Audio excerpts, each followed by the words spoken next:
Ik zie nog met je stil van plan, een carrière maken of blijf me rappen voor 20 man. Vragen over volgende, wie weet wat aan mijn ziel belandt. Ik ben een militant voor de liefde, lekker al gebrand. Mijn leven is toch grotendeels een vinyl gebrand. En met mijn kladblok, ik ondertussen een stabiele band. Maar de wisselwerking met gedachten is fragieler dan een kersenbloesem. Op de lentevorst nog een visiteplan. Er zijn te weinig woorden voor minuten te drukken. Maar zijn sneden passen te garen, like puzzelstukken. Ook minuten op een beat geef ik je maar een paar letters. Maar mijn beeldspraak is glashelder, like die baarzeggers in een zwaardvechter die het geft in eigen hand pakt. Ze zeggen echte hiphop heeft te weinig aandacht, maar fuck dat. Echte hiphop is niet voor de massa, dus het is logisch dat er maar een kleine kring blijft bij de ambacht. Voor mij is canvas een open veld, veel met mogelijkheden. Voluit vul ik het met variage dat ik wil deuren geven. Het dreven sleur ik de rut wat dat er van binnen zat. Ik schreef met de penwortel, dus de impact van mijn bodemloze verzen. Verder benadering die verder gaat, dat je een ervaring beseft. Hip-hop is niet van Jon, maar wij van ons. Want wat aan platen bluffen draaien en kraan vind ik heb me tussen wel nog schrijven op die trap beats en hi-hat collecties. Mijn flow simplificeren. Amai zeg, zo technisch. Ook klappen kreeg je klappen, lekker roos onverblond. Gieder poppy lek papavers, maar witter ondergrond. Just like rottende kadavers. En dat ze achterhaald zijn is even logisch. Lekker Poolse Joodse neonazi, vergeet het. En ja, het zit in smaak, maar ik ze liever nooit niet opgemerkt dan mijn mumble rappen hitte man. Het is nooit niet commercieel bedoeld geweest in het begin, omdat het rebellerende karakter de woorden moet krimpen en verdwijnen op de achtergrond.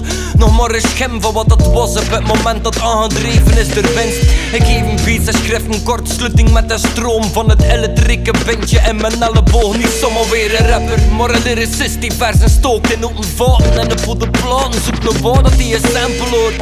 Als alles wegvalt, bluft just een nacht schrijven over en een beat die zorgt dat alles vlotjes op de track rolt. Mijn hele ziel zit in die shit, dus dat mijn tekstmode is evidentie 24/7 op een rapgolf. Ze resistent tegen die pussy rappers die hen in houden. Ze doen het alleen voor fame en voor een vriendinnen en omdat ze ook iets nodig hebben in het leven dat voldoening geeft, maar je geen voeling stikt in het proces is nooit niet authentiek of echt dat je het wat rapt en dat is net het wat dat gevoelig ligt. Piek, zie fan van alles dat er maar gevoel is, het maar mis. De laatste dit de vibe van echte rijms, ik zie ze wat valse schnippen, like highs in bouquet. Ik heb genoeg van al die man doorzichtiger dan lingerie. Lekker kikker in het water, kook ik zo bij Marie. Ik slijm de beest, ik heb bezetenen. Ik voel mee met de onwetende, ik verheef ze, maar daarom zie je nog geen echt MC. Toch vele verder dan wat regels spitten, voelde ik of dat ik heel mijn fucking leven in de ether smitten. Zijn al meer dan 15 jaar bezig, nog als aan leven gedreven voor te evolueren. Ik wil elke dag innoveren en beter schrijven. Big up naar al die dope rappers die te leven om onder vaste butten in de stil lekker bezeten. Om de geven je mijn kostbaarste item, ook ik gevoelens drop. Super niet al zo prikkelbaar, lekker voedelpop. Anno 2020. Je mening moet in het kotje passen, want je hebt paft en onderweg te mogen in het potje plassen.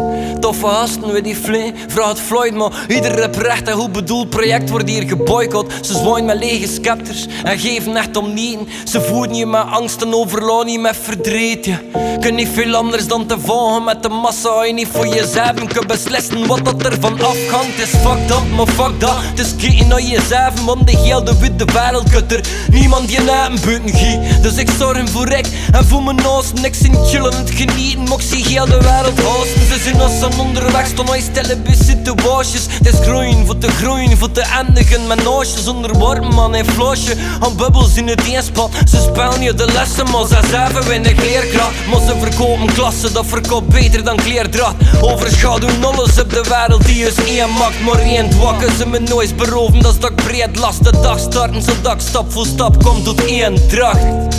Toch vele verder dan wat regels spitten, voel ik of dat ik heel mijn fucking leven in de ether smitten. Elke bar dat schrijven is een vezel van mijn ziel. Dus pas op, boy, zijn oorts is hier redelijk fragiel.